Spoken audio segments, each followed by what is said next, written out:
Hello everyone, welcome to our channel PCB बाबा।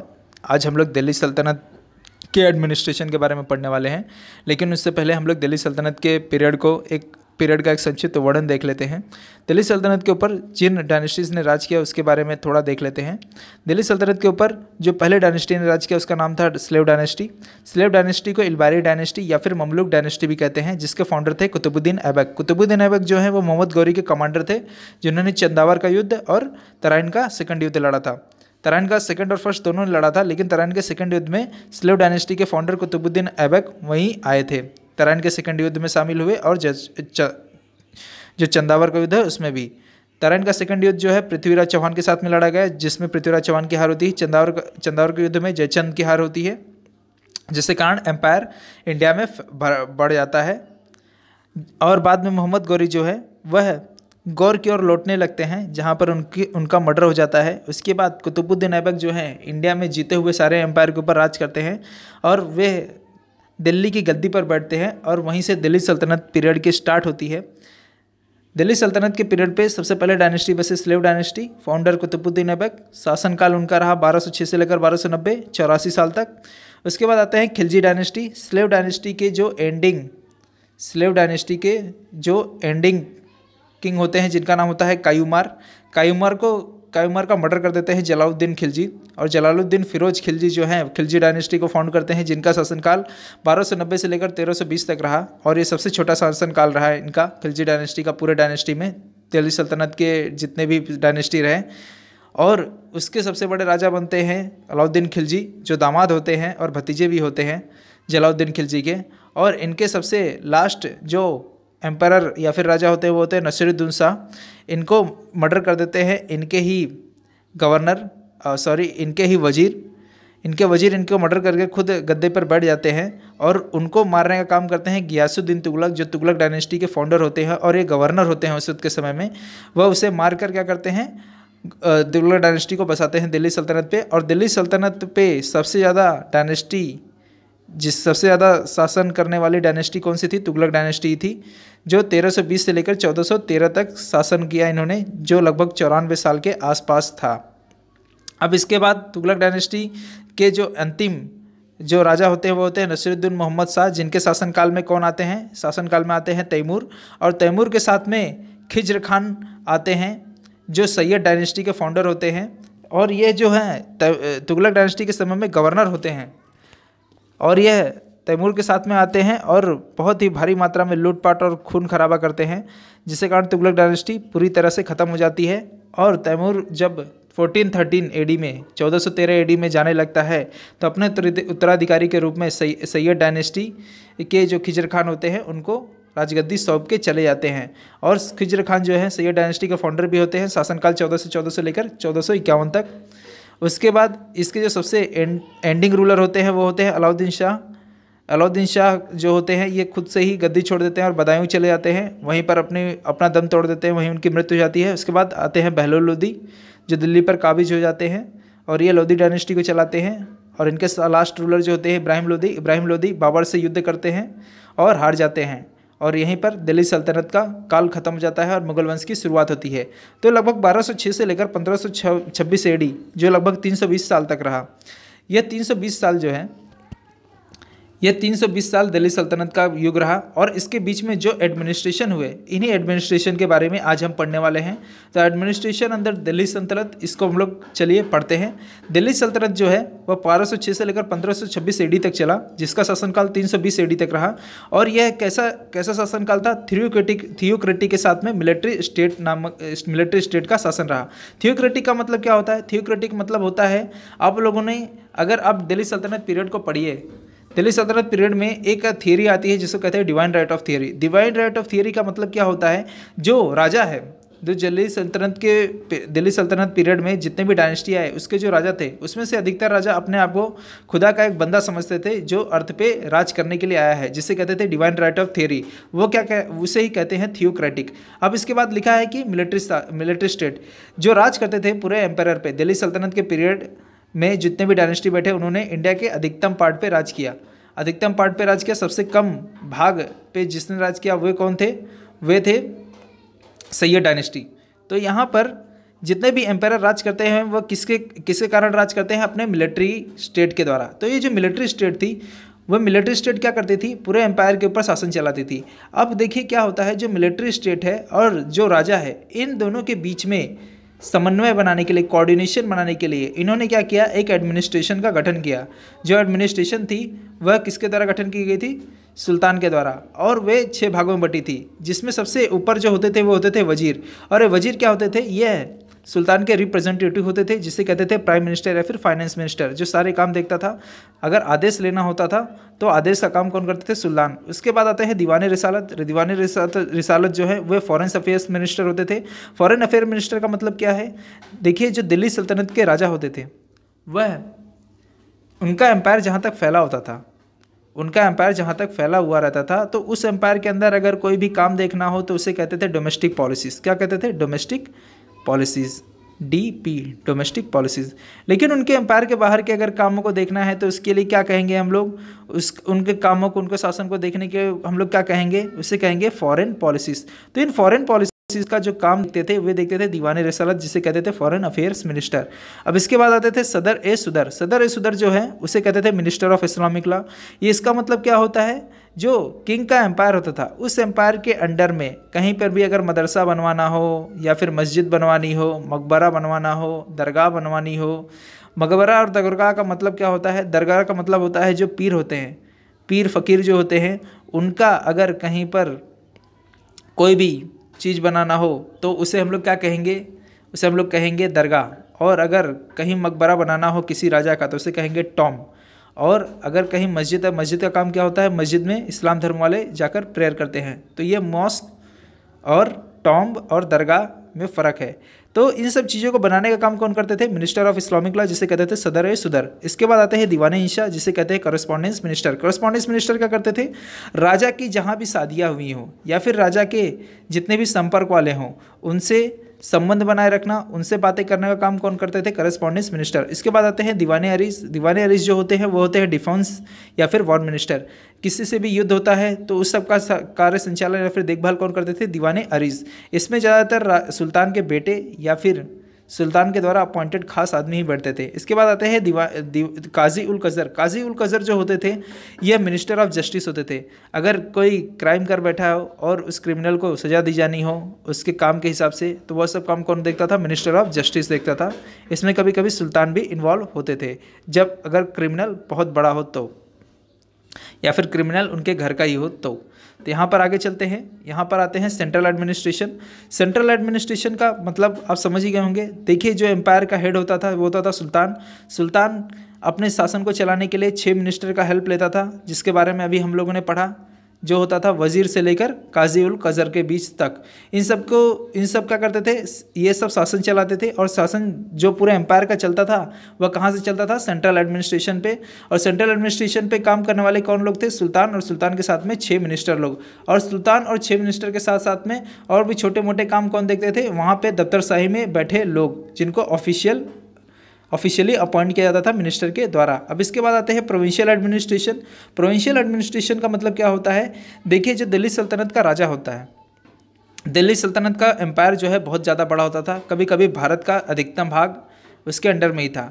अब इतने बड़े एम्पायर को देखने के लिए उन्होंने क्या किया था? उसे छोटे छोटे भागों में बांट दिया गया था, जिसे कहते थे प्रांत। क्या कहते थे? प्रांत। और प्रांत का हेड बना दिया गया था गवर्नर को, जिसे हम लोग आज के समय में कहते हैं, दिल्ली सल्तनत के समय में कहते थे उसे इक्तादार्स, और आज के समय में उसे गवर्नर कहते हैं, राज्यपाल कहते हैं।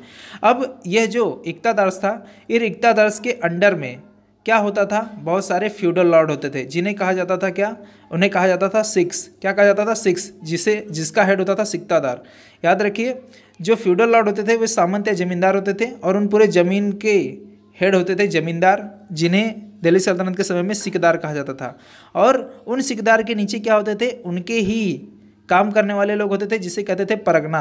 क्या कहते थे? परगना। और परगना पे जो राज करता था उसे कहते थे अमील या मुंशिफ। और ये क्या काम करता था? यह काम करता था यह कि परगना के अंडर में बहुत सारे विलेज आते थे, और उन विलेज से जो भी खेती से उपज होती थी, उन खेती से उपज को टैक्स के रूप में जमा करने का काम करता था विलेज का हेड। और उन विलेज के हेड से सारी चीज़ों को या फिर सारे कर को, टैक्स को खजाने के रूप में लेता था परगना का हेड, जिसे कहते थे अमीर या मुंसिफ।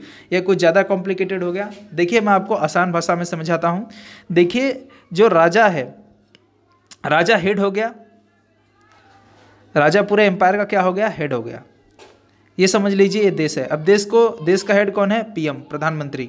अब प्रधानमंत्री जो है वो सेंट्रल में है, ठीक है। अब इसने क्या किया, देश जो है छोटे छोटे राज्यों में बटा है। अब इन राज्यों का हेड कौन है, इन राज्यों का हेड है मुख्यमंत्री। अब मुख्यमंत्री के नीचे जो आते हैं जिलों में वो होते हैं डीएम, और डीएम के नीचे कौन आते हैं, तहसील। अब तहसीलों में भी कुछ हेड रहते हैं, और तहसीलों के नीचे कौन आते हैं, तहसीलों के नीचे आते हैं पूरे विलेज वाले। अब विलेजों में कौन होते हैं, प्रधान होते हैं। तो इस तरह से हम लोग पूरे सिस्टम को समझ सकते हैं। देखिए जो राजा है वह क्या हो गया, प्रधानमंत्री, और प्रधानमंत्री के अंडर में जो राज्यों में रहते थे उन्हें कहते थे हम लोग इक्तादार्स, और राज्य का क्या कहते थे उस वक्त में, इक्तास। और राज्यों के नीचे जो आते थे उसे क्या कहते थे हम लोग, राज्यों के अंडर में आते थे वो होते थे जिला, जिसे हम लोग दिल्ली सल्तनत के पीरियड के समय में क्या कहते थे, सिक्स। और उस विलेज के अंडर उस जिले के अंदर में कौन आते थे, तहसील, जिसे हम लोग कहते थे परगनास। और तहसील के अंदर कौन आते थे, विलेजेस। तो आप लोग अब समझ गए होंगे, जो देश है, देश के अंदर राज्य, राज्य के अंदर जिला, जिला के अंदर तहसील, तहसील के अंदर गांव। तो उसी की तरह से जो एम्पायर है, एम्पायर के अंदर आते हैं इक्तास, इक्तास के अंडर में सिक्स, और सिक्स के अंदर में परगनास, और परगनास के अंदर में विलेजेस। तो इस तरह से पूरे सारे काम हम लोग समझ गए। इक्तास का हेड होता था इक्तदार, और सिक्स का हेड होता था सिकदार, और परगना का हेड होता था अमील या मुंसिफ। तो यहाँ पर देखिए हम लोग ने पूरे प्रोविंशियल एडमिनिस्ट्रेशन को अच्छी तरह से समझा। अब यहाँ पे लोकल एडमिनिस्ट्रेशन पे आते हैं। लोकल एडमिनिस्ट्रेशन का मतलब होता है जो एडमिनिस्ट्रेशन होता था वह कैसे बटा था, सेंट्रल एडमिनिस्ट्रेशन, सेंट्रल एडमिनिस्ट्रेशन के अंदर प्रोविंशियल एडमिनिस्ट्रेशन, और प्रोविंशियल एडमिनिस्ट्रेशन के अंदर लोकल एडमिनिस्ट्रेशन। और लोकल एडमिनिस्ट्रेशन होता था विलेज, और विलेज का जो हेड होता था वो कौन होता था। देखिए जब दिल्ली सल्तनत का पीरियड था उस वक्त में विलेज के अंदर अगर एक गाँव में अगर एक भी घर किसी मुस्लिम्स का होता था तो उस मुस्लिम के हेड को उसका पूरे पंचायत का या फिर पूरे गाँव का हेड बना दिया जाता था, जिसका काम यह होता था कि जितने भी किसान होते थे गांव में, जितने भी किसान होते थे जो भी खेती करते थे, उस खेती का 1/4 या 1/2 भाग जो भी राजा लगाया होता था टैक्स, उसको लेने का काम करता था गांव का हेड जो मुखिया होता था। और वो मुखिया क्या करता था, वो ले जाके देता था किसको, वह देता था परगनास के हेड को जो होते थे अमील या मुंसिफ को। तो आप लोग अब समझ गए होंगे। और इसके अलावा यहाँ पे क्या लिखा है, गवर्नमेंट जो सरकार होती थी वह कभी भी विलेज के एडमिनिस्ट्रेशन में इंटरफेयर, हस्तक्षेप नहीं करती थी। अब रेवेन्यू एडमिनिस्ट्रेशन जो राजा का राजकोष होता था वो भरता कैसे था, वह भरता था एग्रीकल्चर के द्वारा। मुख्यतः किसके द्वारा भरता था, एग्रीकल्चर के द्वारा। और इसी के नाते उन्होंने क्या किया था, इरिगेशन की सुविधा के लिए बहुत सारे काम किए थे। और इसके अलावा ट्रेड टैक्स, आयात निर्यात के टैक्स लगाते थे, उससे भरता था। हाउस टैक्स, हाउस टैक्स का मतलब क्या होता है, देखिए जो राजा होते थे, राजा का एम्पायर जो फैला हुआ था दिल्ली सल्तनत के पीरियड के समय, जो राजा थे सभी क्या थे, इस्लाम धर्म को मानने वाले थे। तो उनके एम्पायर के अंडर में अगर कोई हिंदू रहता था तो उस हिंदू को रहने के लिए कर चुकाना पड़ता था उस घर में, जिसको कहते थे हाउस टैक्स। उसके अलावा अगर फ्यूडल लॉर्ड है वो अपने पास घोड़ा रखता तो उसे हॉर्स टैक्स भी लगता था। माइन टैक्स, अगर किसी के परगनाज में या फिर विलेज में अगर किसी चीज़ की खनाई हो रही हो, जैसे कि कोयले की खदाई हो रही हो, या फिर किसी धातु की जैसे सोने हुआ, हीरा हुआ, इन चीज़ों की खनाई हो रही है तो उसका क्या करना पड़ता था, उसका टैक्स चुकाना पड़ता था। उसका करीब करीब आधा % या फिर 1/4% चुकाना पड़ता था। इस तरह से राजा का पूरा राजकोष भरा जाता था उस वक्त के समय में, उस वक्त के दिल्ली सल्तनत के समय में। इसके बाद आते हैं जुडिशियल एडमिनिस्ट्रेशन। जुडिशियल एडमिनिस्ट्रेशन का मतलब होता है न्यायालय से संबंधित काम। तो न्यायालय से सभी संबंधित कामों को कौन देखता था, काजी उल कजर, जो जस्टिस का हेड होता था, न्याय करने वालों का हेड होता था, जो सेंट्रल एडमिनिस्ट्रेशन में होता था। यहाँ पे देखिए अभी हम लोग ने जो 6 पद देखे उसमें काजी उल कजर, मिनिस्टर ऑफ जस्टिस, न्याय का जो मंत्री होता था। तो न्याय का मंत्री जो होता था वो तो सेंट्रल में रहता था जहाँ पे राजा रहता था।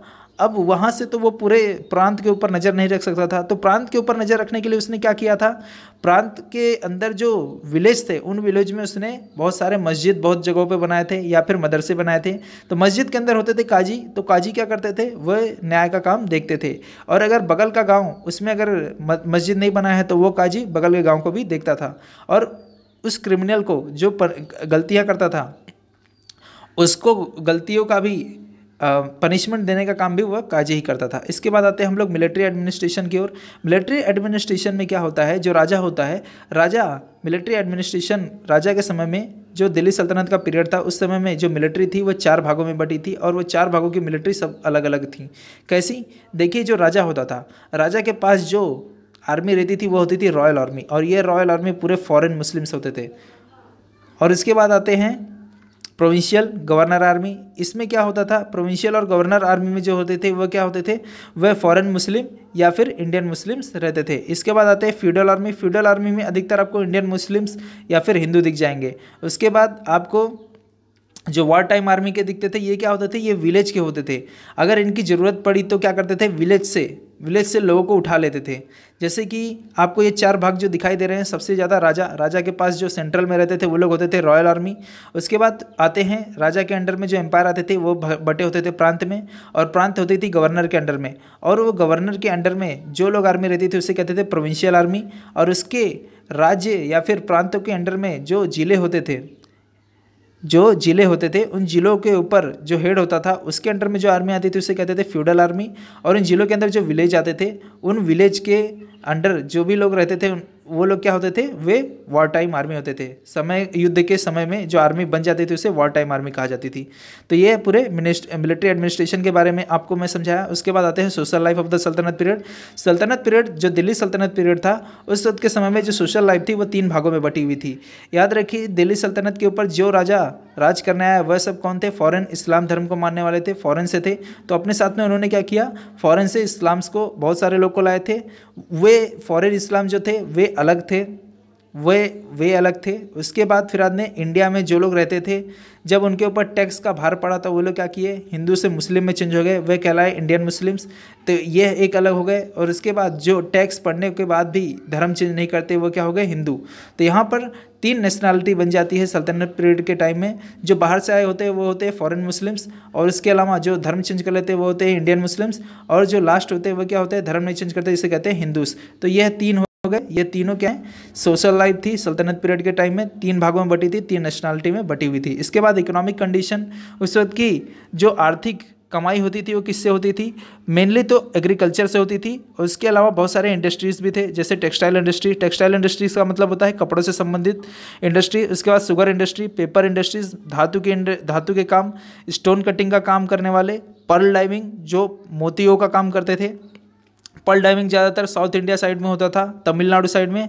आइवरी और सैंडल वर्क जो हाथी दांत होते थे, और साथ ही साथ चंदन का वर्क, ये भी उस वक्त में डिमांड में थी। अब इसके बाद टेक्सटाइल के बारे में बताया गया है। टेक्सटाइल में जो कपड़े होते थे, कपड़े ज़्यादातर फेमस होते थे बंगाल और गुजरात के। बंगाल और गुजरात के जो कपड़े होते थे फैब्रिक्स, कॉटन के, वुलन और सिल्क के, इनके ऊपर क्या होता था, इनके ऊपर कढ़ाई की होती थी सोने की, चांदी की, सोने की, हीरे की और मोतियों की, साथ ही साथ चांदियों की, और जो कीमती पत्थर होते थे समुद्र से मिलते थे, जैसे माणिक, पुखराज, ये सब। इन सब की नक्काशी करने के कारण जो कपड़े होते थे वो बहुत ही सुंदर दिखते थे, बहुत ही आकर्षक दिखते थे, जिनकी फॉरेन साइड में बहुत ही ज़्यादा मांग थी। और ज़्यादातर बंगाल और गुजरात साइड से ही होते थे, क्योंकि बंगाल जो है वो बंगाल की खाड़ी के आसपास है, जिधर से बहुत सारे स्टोन्स, कीमती स्टोन्स या फिर आपको पर्ल मिल जाते थे। और गुजरात साइड में भी जो है वह पोर्ट के किनारे है, जिसके कारण वे क्या थे, ज़्यादातर ये कीमती पत्थर या धातु उनके पास होता था, और इसी कारण वे ज़्यादा डिमांड में थे फॉरेन साइड में। आगे चलते हैं, कंट्रीब्यूशन ऑफ द दिल्ली सल्तनत। दिल्ली सल्तनत का कंट्रीब्यूशन आर्ट और आर्किटेक्चर के प्रति क्या था। दिल्ली सल्तनत जो है, दिल्ली के जो सुल्तान थे वो जीनियस थे आर्किटेक्चर में। उन्होंने अपने समय में इंडिया और इस्लाम स्टाइल दोनों को मिक्स करके क्या किया था, नया आर्किटेक्चर इजाद किया था, जिसे हम लोग दिल्ली या इंपीरियल स्टाइल कहते थे। और दूसरा जो था वो प्रोविंशियल स्टाइल था, और तीसरा जो था हिंदू आर्किटेक्चरल स्टाइल। स्टाइल 3 प्रकार के थे, वे कौन कौन से थे, दिल्ली और इंपीरियल स्टाइल, प्रोविंशियल स्टाइल और हिंदू आर्किटेक्चरल स्टाइल। दिल्ली या इंपीरियल स्टाइल के जो चीज़ें बनी थी वे कौन कौन सी थी, कुतुब मीनार, कुवैतुल इस्लाम मस्जिद, और उसके अलावा मकबरे जो नसरुद्दीन मोहम्मद और बलबन के थे, ममलूक रूलर ने बनवाया था। तो यहाँ पर देखिए इन तीनों को हम लोग डिटेल में समझते हैं, क्योंकि बोलने से ये समझ में नहीं आएगा। तीनों कौन है, दिल्ली या इंपीरियल स्टाइल, प्रोविंशियल स्टाइल और हिंदू आर्किटेक्चरल स्टाइल। इनको एक एक करके देखने वाले हैं, आप पूरी तरह से समझ जाएंगे, आप मुझ पे यकीन रखिए। तो आइए चलते हैं, पहले हम लोग देखते हैं इंपीरियल स्टाइल, जिसे हम लोग दिल्ली स्टाइल या फिर इस्लामिक आर्किटेक्चर भी कहते हैं। इसमें देखिए जो इंपीरियल है, इंपीरियल का मतलब क्या होता था, इंपीरियल का मतलब होता था कि जो राजा जहाँ पर राज करता था उसके आसपास की जगहों में जितने भी चीज़ें बनी वह क्या कहलाई, इंपीरियल स्टाइल कहलाई। उसके अलावा जो राजा के जितने भी प्रांत थे, जहाँ तक उसका एम्पायर था, उनको बांटा गया था प्रांतों में। तो उन प्रांतों में जो जो चीज़ें बनी उन्हें क्या कहा गया, उन्हें कहा गया प्रोविंशियल स्टाइल। और उससे जो फॉरेन के इस्लाम धर्म को मानने वाले जब आक्रमण नहीं किए थे इंडिया के ऊपर, तो उससे पहले ही बहुत सारे टेम्पल्स बने थे और वे 3 भागों में बटे हुए थे, जिसे कहते हैं हिंदू आर्किटेक्चरल स्टाइल। आप सब समझेंगे धीरे से। आइए पहले स्टार्ट करते हैं। यहाँ पे देखिए दिल्ली सल्तनत के जिन जिन डायनेस्टी राज के उनका नाम लिखा हुआ है। अब इनके फीचर्स देख लेते हैं। इंपेरियल स्टाइल की विशेषताएं क्या थी? उनमें होते थे आर्क्यूएट आर्किटेक्चर, डोम होते थे, मोर्टार होते थे, मीनार होती थी, और इसके अलावा फ्लावर डिजाइन जिसे आर्बेस्क कहते थे। और इसका एक और नाम है, यहाँ पे नहीं लिखा गया है, पिएट्रा ड्यूरा टेक्निक। क्या कहते हैं? Pietra dura technique. Pietra dura की स्पेलिंग है PIETRADURA। तो ये Pietra dura technique, flower design या फिर आर्बेस्क को कहते थे। उसके अलावा कैलीग्राफी, और क्या होती थी उसमें, जेल होते थे, पॉन्ड होते थे और चारबाग होते थे। तो इन सबको हम लोग समझते हैं कि करके। देखिए यहाँ पर आर्क्यूएट आर्किटेक्चर क्या होता है।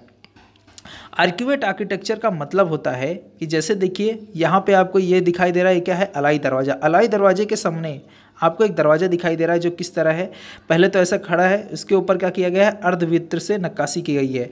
पहले के जो घर होते थे वह कैसे होते थे? वह होते थे कुछ इस तरह से। आप अगर उसको देखेंगे तो पहले के घर ऐसे होते थे, ऐसे। बाद में क्या किया गया, इसको हटा के क्या किया गया, इस तरह से किया गया। तो ये जो है अर्धचंद्र में बना हुआ, इसे ही कहते थे आर्क्यूएट आर्किटेक्चर।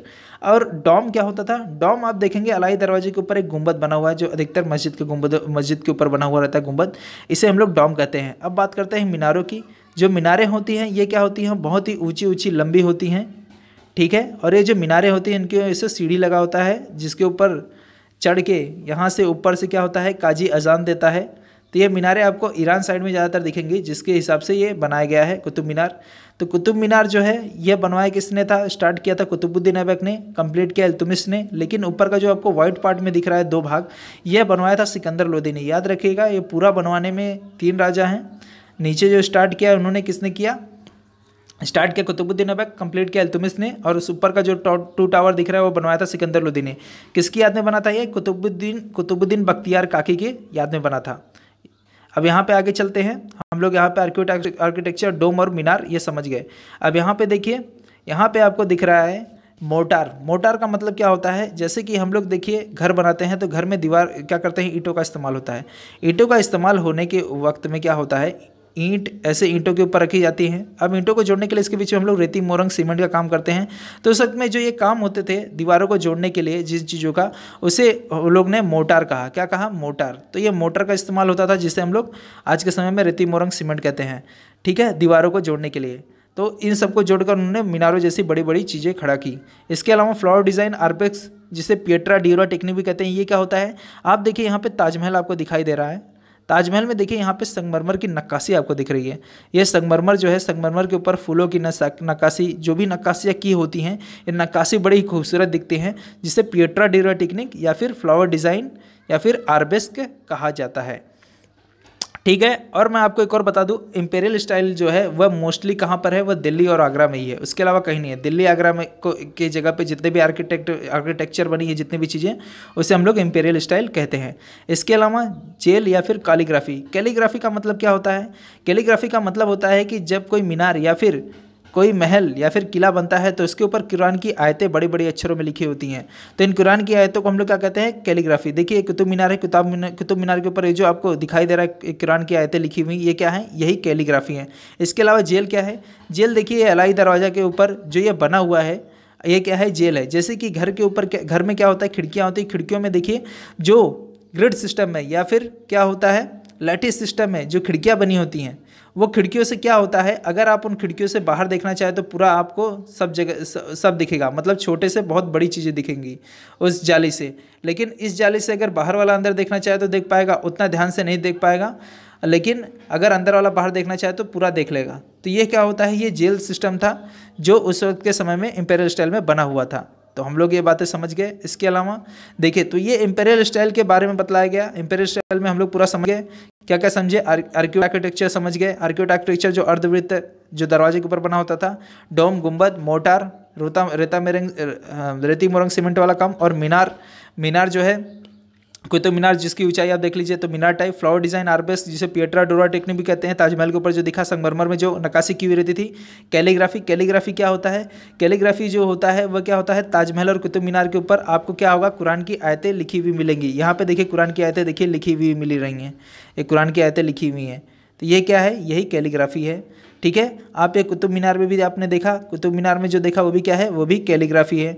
इसके अलावा जेल, जेल जो है अंदर से बाहर आप देखेंगे तो सब देख पाएंगे, लेकिन बाहर से अंदर नहीं देख पाएंगे। इसके अलावा जलाशय, जलाशय देखिए क्या होता है, जैसे ताजमहल के बगल में आप क्या देखते हैं, यमुना नदी देखते हैं, तो ये क्या है, आप जहाँ पे भी ये सब किले देखेंगे उसके आसपास क्या होंगे, छोटी बहुत बावड़ियाँ जो नदी होती है, नदी या फिर कोई तालाब आपको जरूर देखने मिलेगा। इसके अलावा आसपास में बाग होती थी जिसे चार बाग कहा जाता था। चार बाग कैसा होता था, ऐसे स्क्वायर में होता था और फिर ये चार भागों में बटा होता था।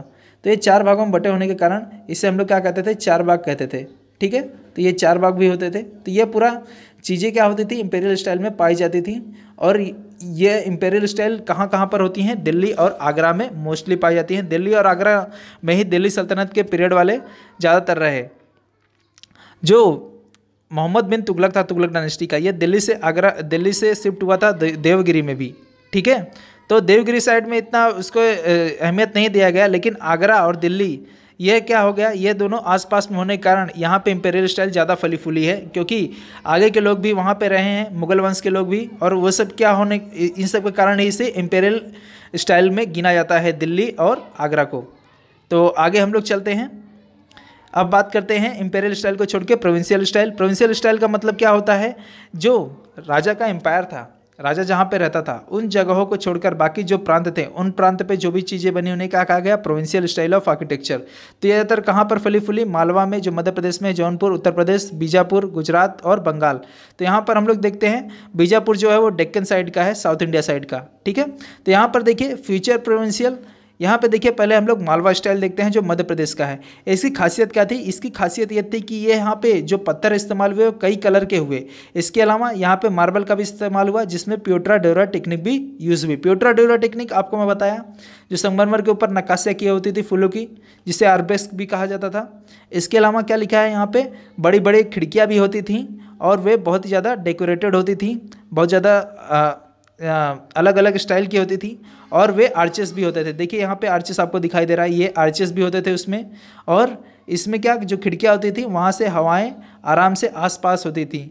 ठीक है, और इसके आसपास क्या होते थे, तालाब या जलाशय होते थे, और इसमें मीनार नहीं होते थे। जैसे कुतुब मीनार जैसा लंबा सा है, ताजमहल के चारों ओर आप मीनार देखते हैं, वैसे मीनार इसमें नहीं होते थे। एग्जाम्पल कौन से हैं, जहाज महल, अशरफी महल, रानी रूपमती पवेलियन। यहाँ पे देखिए आपको अशरफी महल दिखाई दे रहा है। अशरफी महल में देखिए ये क्या है, आर्च टाइप है। इसके पीछे देखिए यहाँ पे खंबा भी दिखाई दे रहा है कोने साइड में, पीछे साइड खिड़कियाँ भी दिखाई दे रही हैं। यहाँ पे आप देखिए, आपको यहाँ पे जलाशय दिखाई दे रहे हैं।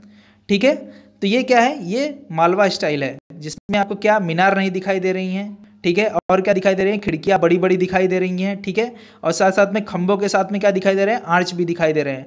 तो ये सब क्या है, ये मालवा स्टाइल की बनाई हुई चीज़ें हैं। आगे चलते हैं, जौनपुर स्टाइल देखते हैं। जौनपुर स्टाइल में क्या होते थे, ये क्या होते थे, इनका जो एंट्रेंस गेट होता था, देखिए इनका जो एंट्रेंस गेट होता था जिसे कहते थे पायलॉन। तो ये जो एंट्रेंस गेट है ये होता था पायलॉन, जो होता था आयताकार में, किसमें, आयताकार में, जिसको रेक्टेंगुलर कहते थे। और ये किसके साथ में होता था, ये आर्च के साथ में होता था, आर्च के साथ में होता था, और ये रेक्टेंगुलर होता था। तो ये क्या होता था, ये जौनपुरिया स्टाइल होता था। ठीक है, और इसके एग्जाम्पल है टाला मस्जिद, जामा मस्जिद और लाल दरवाजा। देखिए इसके बगल में जामा मस्जिद है, ये सेकंड वाला जो है ये क्या है, ये जामा मस्जिद है। ठीक है, और ये अटाला मस्जिद है। और देखिए ये बिल्कुल सेम टू सेम आपको दिखाई दे रहे हैं। ठीक है, हालांकि ये दोनों अलग अलग हैं, दोनों चित्र अलग अलग हैं। ठीक है, और यहाँ पे देखिए इसमें मीनारें नहीं होती थी, जैसे ताजमहल के चारों ओर क्या है, बड़ी बड़ी कुतुब मीनार जैसी लंबे खंबे हैं। इसके आसपास देखिए खंबे नहीं दिखाई देंगे, तो मीनारें नहीं होती थी इसके आसपास। और इसके ऊपर क्या किया होता था, इसके ऊपर बोल्ड एंड ब्यूटीफुल कैरेक्टर में पेंट किए होते थे, जो बड़े बड़े स्क्रीन के होते थे। ठीक है, तो ये इसके बारे में है। और आगे चलते हैं, बीजापुर और डेक्कन स्टाइल। देखिए प्रोविंशियल स्टाइल में सबसे खूबसूरत अगर कोई चीज़ है तो वो प्रोविंशियल, सबसे खूबसूरत चीज़ अगर कोई चीज़ है तो वो डेक्कन स्टाइल का बीजापुर का है। बहुत ही खूबसूरत है। आपको मैं बता दूं इसके बारे में, ये जो गुंबद दिखाई दे रहा है, ये गुंबद के नीचे कोई भी पिलर उलर नहीं लगा है, बिना पिलर के खड़ा है, और 250 साल हो गए हैं ऐसे ही पड़ा है। ठीक है, और इसमें स्ट्रॉन्ग प्लास्टर, मोटार के स्ट्रॉन्ग प्लास्टर का इस्तेमाल किया गया है। ठीक है, और ये 3 आर्च्ड फैसेट बल्बियस डोम है। देखिए मैं आपको जो पढ़ा रहा हूँ ना, मैं पूरा समझा के ही छोड़ूंगा, ऐसा नहीं कि मैं बोल दे रहा हूँ और चले जाऊँगा आगे, बिल्कुल नहीं। इसके अलावा क्या लिखा है, एम्फेसाइज मिनारेट्स और सरफेस डेकोरेशन एंड आर्टिस्टिक पैरापेट्स। सबको हम लोग एक एक करके समझते हैं। देखिए यहाँ पे देखिए पहला क्या आता है, पहला लिखा है स्ट्रॉन्ग प्लास्टर ऑफ मोर्टार। इसका मतलब क्या होता है, देखिए यहाँ पे जो सबसे ऊपर लिखा है treatment of its selling, bold अक्षर में इसको और स्ट्रॉन्ग प्लास्टर ऑफ मोर्टार को समझते हैं। देखिए यहाँ पर आपको क्या दिखाई दे रहा है, 3 चित्र दिखाई दे रहे हैं और ये बीजापुर का चित्र, बीजापुर का जो बना हुआ है महल उसके बारे में बतला रहा है। देखिए बीजापुर में देखिए पहले क्या किया गया, आयरन के, देखिए आयरन क्या किया गया, आयरन के यहाँ पे खंभे खड़े किए गए और आयरन को खंभों को क्या किया गया, एक दूसरे से बांधा गया। क्या किया गया, बांधा गया। कैसे, देखिए जैसे ये आयरन का खंभा है, ठीक है, और ये आयरन का खंभा है। अब इन दोनों को बांधने के लिए क्या किया उन्होंने, यहाँ बीच में खंभे लगाए और इन दोनों को क्या किया, इस तरह से बांध दिया, ठीक है। अब ये दोनों क्या हो गए, क्लैंप हो गए। क्या हो गए, क्लैंप हो गए। अब ये दोनों हटेंगे नहीं। यहाँ पे देखिए, यहाँ पे देखिए आपको पूरा अच्छी तरह से दिखाई दे रहा है। देखिए इसमें आयरन क्लैंप बनाया गया, फिर इसके ऊपर क्या कर दिया गया, गुंबद रख दिया गया।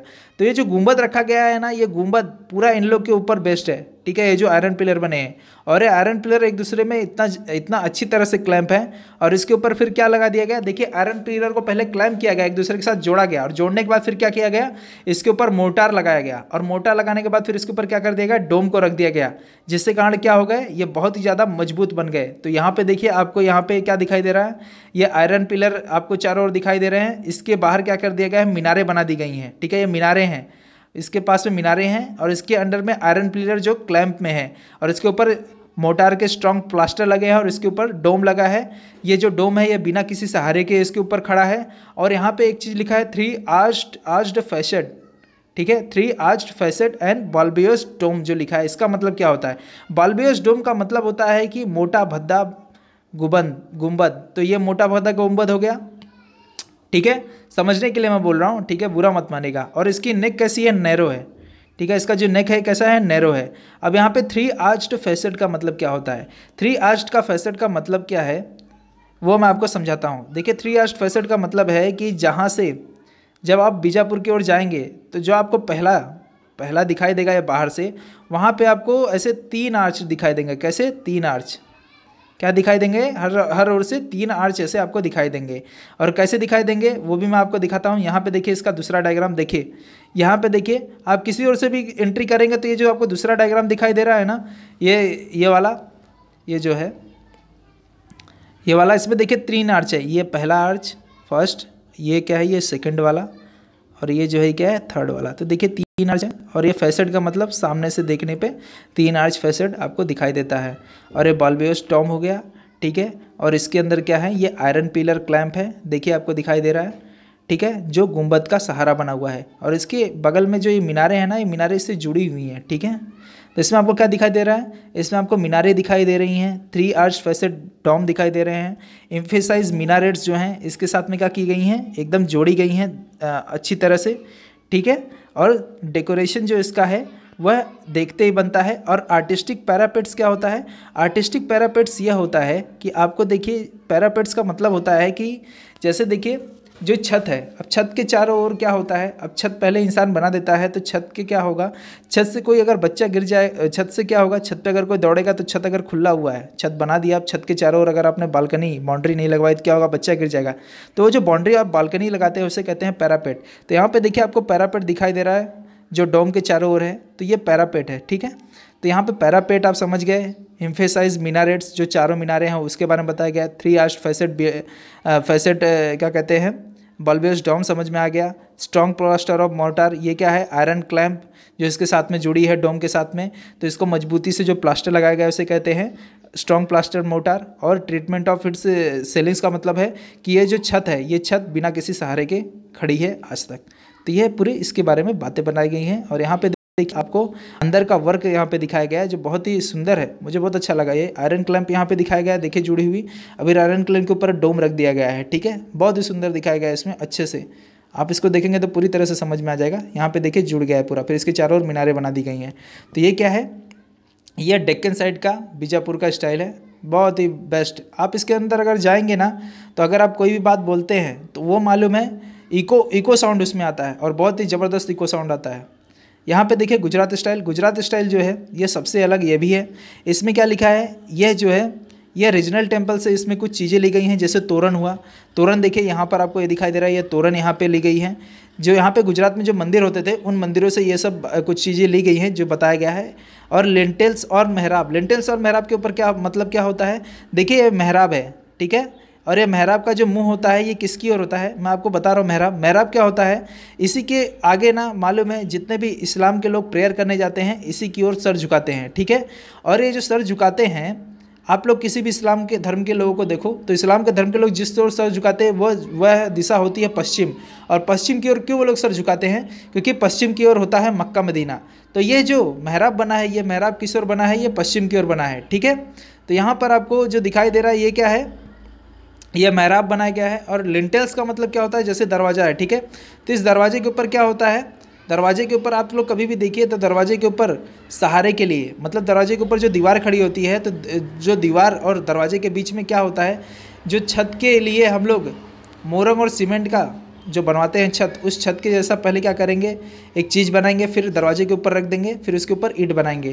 तो ये जो दरवाजे और दीवार के बीच में हम लोग एक चीज़ रखते हैं जो मोरंग और सीमेंट से इसे बनता है, वो इसलिए रखते हैं ताकि ये मजबूती दे, दीवार के ऊपर दरवाजे के ऊपर क्या हो, भार ना बने, जिससे दरवाज़ा गिर ना जाए या फिर दीवार गिर ना जाए।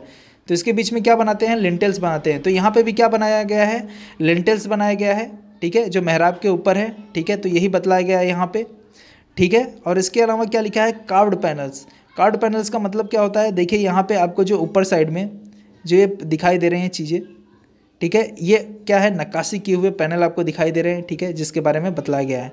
तो ये जो है आपको गुजरात में ज़्यादातर टॉम्स, ठीक है, जिसको मकबरा कहते हैं, मस्जिद कहते हैं, और दरगाह, इन चीज़ों पे मिलेंगे। मैं दरगाह के बारे में फिर से बता दूं, दरगाह उसे कहते हैं जहाँ पे फ़कीरों या फिर पीर का जो मज़ार बना होता है उसे दरगाह कहते हैं। मस्जिद उसे कहते हैं जहाँ पे इस्लाम को मानने वाले लोग प्रेयर करते हैं। टॉम्स उसे कहते हैं जहाँ दिल्ली सल्तनत के जो राजा लोग थे उन लोग का जहाँ पे कब्र है उसे टॉम्स कहते हैं, उधर मकबरा बना है। जैसे ताजमहल शाहजहाँ का मकबरा है, ठीक है, टॉम्ब है वो। अब यहाँ पे बंगाल स्टाइल जो है, ठीक है, इसमें ब्रिक्स यूज़ हुए हैं, मोटार का यूज़ हुआ है, और साथ ही साथ ब्लैक मार्बल का यूज़ हुआ है, ठीक है। और ब्लैक मार्बल का यूज़ इसलिए हुआ है क्योंकि यह जो बारिश का पानी होता है, बारिश का पानी जंग लगा देता है। तो जहाँ पे ब्लैक मार्बल लगे होते हैं वहाँ पे जंग जल्दी नहीं लगते हैं। तो ब्लैक मार्बल बहुत इंपॉर्टेंट होता है, जो बंगला स्टाइल में लगा होता था। यह क्या है, ये भी गुजरात स्टाइल का है। ये जो है ये बंगला स्टाइल है, ठीक है। इस पर देखिए ऊपर ब्लैक मार्बल लगा है, जिधर से क्या होता था, पानी नीचे गिर जाता था, और जिसकी वजह से इसके ऊपर जंग नहीं लगा है, आज भी ये सुरक्षित है। तो ये हो गया बंगला स्टाइल। तो आपको मैंने प्रोविंशियल स्टाइल के बारे में भी आज बहुत सारी बातें बता दी। तो यहाँ पे हम लोग ने क्या क्या समझा, हम लोग ने समझा प्रोविंशियल स्टाइल, इम्पेरियल स्टाइल। और बात करते हैं Hindu architectural style. Hindu architectural style को आपको मैं बता दूँ, देखिए ये क्या है, ये भारत का नक्शा है, ठीक है, समझने के लिए है नहीं, ठीक है। अब समझिए इसको, भारत का नक्शा। तो भारत के नक्शे में हिमालय से लेकर विंध्य की ओर जो मंदिरें बने होती है उसे कहते हैं नगर स्टाइल के मंदिर, ठीक है। और दक्षिण में कृष्णा और तुंगभद्रा नदी जहाँ बही हैं उसके दक्षिण साइड में जो साउथ इंडिया है उस साइड में भी जो मंदिर बने हैं उसे क्या कहते हैं, द्रविड़ स्टाइल के मंदिर। और ये जो विंध्य पर्वत है और कृष्णा और तुंगभद्रा नदी के बीच में जो भाग आते हैं वो द्रविड़ और नगर स्टाइल दोनों मंदिर के मिक्स बनते हैं मंदिर यहाँ पे, जिसे कहते हैं विसरा स्टाइल। तो हिंदू आर्किटेक्चर के जो मंदिर होते हैं वो 3 टाइप के होते हैं, द्रविड़, नगर और विसरा स्टाइल। आप इसको डिटेल में समझना चाहते हैं तो मैंने 6 मिनट का वीडियो डाला, आप इसको प्लीज़ देखिए, पूरा समझ जाएंगे, ठीक है। तो आगे चलते हैं, हम लोग और समझते हैं और सब चीज़ों के बारे में, ठीक है। चलिए स्टार्ट करते हैं। यहाँ पे देखिए क्या लिखा है, Siri the new town of Delhi. देखिए दिल्ली में सीरी फोर्ट है, ठीक है, और साथ ही साथ वहाँ पे दरगाह है एक हज़रत निज़ामुद्दीन औलिया का, और साथ ही साथ अलाई दरवाज़ा है जो खिलजी पीरियड में बनवाया गया था। और उसके अलावा तुगलक पीरियड में क्या क्या बनवाया गया, तुगलक पीरियड में देखिए गियासुद्दीन तुगलक के द्वारा एक मकबरा बनाया गया था जिसको तुगलकाबाद कहते हैं, तुगलकाबाद में जो है। और इसके अलावा जहाँपना जो मोहम्मद बिन तुगलक के द्वारा बनाया गया। यह सब आर्किटेक्चरल स्किल बताते हैं जो तुगलक पीरियड में बने हैं। और इसके अलावा लोधी के समय में लोधी गार्डन बना है और मोत की मस्जिद बनी है। यहाँ पे देखिए एक चीज़ लिखा है मोती मस्जिद, ये गलत लिखा है, ठीक है। ये मोती मस्जिद, ये देखिए मोती मस्जिद लोधी गार्डन लोधी डायनेस्टी के समय में नहीं बना था। लोधी डायनेस्टी के समय में जो बना था उसे कहते हैं मोथ की मस्जिद, MOTHKI और मस्जिद। मोती मस्जिद जो है मालूम है टोटल 5 है, एक आगरा में है, एक भोपाल में है, और तीसरा जो है दिल्ली में है, चौथा कराची में और 5वां लाहौर में। आगरा का, और साथ ही साथ आपको मैं बता दूं लाहौर का। आगरा और लाहौर का बनाया था शाहजहाँ ने, ठीक है। भोपाल का बनवाया गया था सिकंदर जहाँ की बेगम के द्वारा, जिनका नाम ही था मोती बीबी, जिसकी वजह से वो मोती मस्जिद नाम पड़ गया। और दिल्ली का बनवाया है औरंगजेब ने। तो आपको ये सब पूरा मोती मस्जिद जो है टोटल 5 है। यहाँ पे जो मोती मस्जिद लिखा गया है वो लोधी डायनेस्टी के द्वारा नहीं बनवाया गया है, मोथ की मस्जिद बनाई गई है, MOTHKIMASJID, मोथ की मस्जिद है वो, ठीक है। अब बात करते हैं लिटरेचर के बारे में। लिटरेचर के बारे में देखिए क्या बताया गया है। जो दिल्ली के सुल्तान थे उन्होंने अपने समय में बहुत सारे लोगों को संरक्षण दिया, जो उस वक्त के बहुत बड़े बड़े लेखक हुए, जैसे अल-बरूनी हुए, अमीर खुसरो हुए, ज़िया उल बरानी हुए। ये सब जो है उस वक्त के बहुत बड़े लेखक हुए। जैसे अल-बरूनी जो थे वह किसके टाइम पे थे? अल-बरूनी जो है वो मोहम्मद गजनी के समय के थे। और अमीर खुसरो जो थे वो किसके समय के थे? अमीर खुसरो जो थे वो अलाउद्दीन खिलजी के समय के थे, ठीक है। और ज़िया उल बरानी जो है वो मोहम्मद बिन तुगलक और फिरोज़ तुगलक के कोर्ट में थे, ठीक है। तो याद रखिएगा, ज़िया उल बरानी, फिरोज़ तुगलक और मोहम्मद बिन तुगलक के कोर्ट में थे। अमीर खुसरो जो है अलाउद्दीन खिलजी के कोर्ट में। और अल-बरूनी जो है वो कब थे? मोहम्मद गजनी जब थे उस वक्त के समय के कोर्ट में थे, ठीक है। अल-बरूनी जो है वह अरब से था, ठीक है। लेकिन उसने जब मोहम्मद गजनी ने आक्रमण किया इंडिया के ऊपर तो उस वक्त उसने संस्कृत भी सीखा।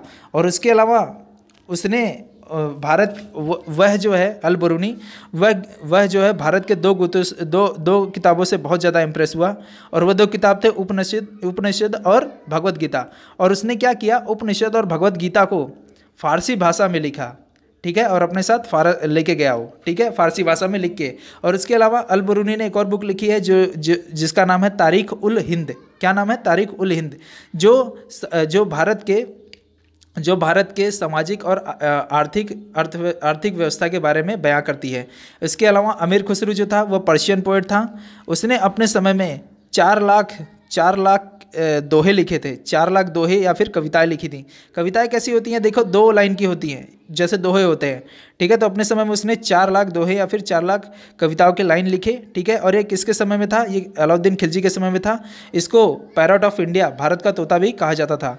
और आपको मैंने इसके अलावा बरूनी के बारे में बताया। बरूनी किसके पीरियड में था? बरूनी जो है मोहम्मद बिन तुगलक और फिरोज़ तुगलक के पीरियड में था। अब लास्ट आते हैं, यहाँ पे देखिए इम्पैक्ट क्या रहा तुर्किश के अभियान का, तुर्किश के विजय अभियान का इंडिया पर। देखिए इसने क्या किया, इसने रास्ता खोला किसका? सेंट्रल पॉलिटिकल ऑर्गेनाइजेशन का। सेंट्रलाइज्ड पॉलिटिकल ऑर्गेनाइजेशन का मतलब क्या होता है? उस वक्त में देखिए एम्पायर जो था, एम्पायर एक सुल्तान के हाथ में होता था जो दिल्ली में रहता था और बाकी पूरे इंडिया पर राज करते थे उसके मिलिट्री लोग और उसके एडमिनिस्ट्रेशन के द्वारा। तो ऐसे आज के समय पे भी है। आज के समय पे भी जो क्या कहते हैं एडमिनिस्ट्रेशन है वो भी कैसा है? सेंट्रलाइज्ड पॉलिटिकल ऑर्गेनाइजेशन है। तो ये आज के समय पे भी देखे गए हैं वो लोग। इसके अलावा it restored contact with the rest of Asia and part of Africa. इन्होंने अपने समय में एशिया और अफ्रीका से भी कॉन्टैक्ट बनाए रखे। इसके अलावा a permanent army was established. ये लोग जब इंडिया के ऊपर राज किए तो इन्होंने क्या किया? इन्होंने अपने समय में आर्मी एस्टेब्लिश्ड की और वे प्रशासन जो है, एडमिनिस्ट्रेशन है, उस आर्मी के ऊपर से ही चलाए। उसके अलावा trade developed due to the uniform legal system. Uniform legal system का मतलब क्या होता है? यूनिफॉर्म लीगल सिस्टम का मतलब होता है कि एक प्रकार का ही कानून हर जगह पर। इसका मतलब क्या होता है? जैसे देखो इंडिया हुआ, इंडिया के अलावा जो आज के समय पे मैं एक मॉडर्न टाइम से समझाता हूँ, इंडिया है, पाकिस्तान है, अफगानिस्तान है, फिर बांग्लादेश है। हर जगह पर अगर कोई मर्डर करता है तो उसके लिए क्या होता है? जो उसके लिए प्रावधान है कानून में सज़ा का, तो वह सज़ा का प्रावधान आपको पाकिस्तान, अफगानिस्तान और बांग्लादेश में ज़्यादातर सेम मिलेगा। तो हर प्रकार जहाँ पर एक ही प्रकार का कानून जितने जगह पे मिले तो उसे क्या कहेंगे हम लोग? यूनिफॉर्म लीगल सिस्टम कहेंगे। यूनिफॉर्म लीगल सिस्टम का मतलब क्या होता है? जैसे जब दिल्ली सल्तनत पे लोग बसने आए, जो ये दिल्ली सल्तनत पे ये जो इस्लाम धर्म के लोग बसने आए, उससे पहले जो राजे रजवाड़े थे वो हर जगह पर क्या करते थे? अलग अलग प्रशासन चलाते थे। लेकिन जब दिल्ली सल्तनत के लोग आए उन्होंने क्या किया? उन्होंने पूरे भारत के ऊपर राज किया और वहाँ हर जगह पर क्या किया? एक ही प्रकार का कानून लगाया। तो उस वक्त में क्या होता था? यूनिफॉर्म लीगल सिस्टम था। और यूनिफॉर्म लीगल सिस्टम की वजह से वो लोग क्या करते थे? ट्रेड करते थे। तो ट्रेड डेवलप किसके कारण हुआ? यूनिफॉर्म लीगल सिस्टम के कारण। ये इसमें बतलाया गया है। आयात निर्यात का काम में क्या होते थे? यूनिफॉर्म लीगल सिस्टम का ये लोग यूज़ करते थे। और इसके अलावा क्या लिखा है? टैरिफ। टैरिफ का काम क्या होता है? टैरिफ का मतलब होता है कि जैसे कि अब बाहर के देश से, अफगान साइड से अगर कोई सामान बेचने लाता था भारत में, या फिर चीन से कोई सामान लाता था भारत देश में बेचने के लिए, जब दिल्ली सल्तनत का टाइम था, तो उसमें क्या करते थे वो लोग, कर लगाते थे, टैक्स लगाते थे, जिसको टैरिफ कहा जाता था। और उसके अलावा उस वक्त में दिल्ली सल्तनत के जो किंग होते थे वो क्या करते थे, अपनी करेंसी भी प्रचलित किए थे।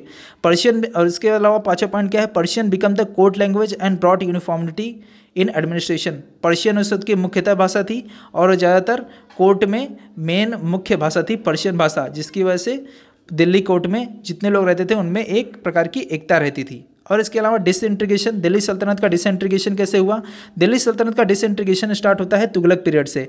जब तुगलक पीरियड आता है तो उस वक्त में तैमूर आक्रमण करता है इंडिया के ऊपर, जिसकी वजह से तुगलक पीरियड पूरा नाश हो जाता है। उसके बाद के भी जो रूलर्स आते हैं जैसे सैयद और लोधी रूलर्स, ये लोग भी क्या करते हैं, दिल्ली को एक नहीं कर पाते हैं, दिल्ली के एम्पायर को एक नहीं कर पाते हैं। उस वक्त भी क्या होता है, एम्पायर पूरा बिखर जाता है, जिसकी वजह से जो सामंत होते हैं, जो जमींदार होते हैं, या फिर जो प्रांत होते हैं, प्रांत के जो जिनके अंडर में होता है, वो लोग क्या करते हैं, अपने आप को एक स्वतंत्र देश बना लेते हैं, जिसकी वजह से दिल्ली का सल्तनत पीरियड का जो एम्पायर होता है धीरे धीरे बहुत छोटा हो जाता है और बाद में पूरी तरह से बिखर जाता है।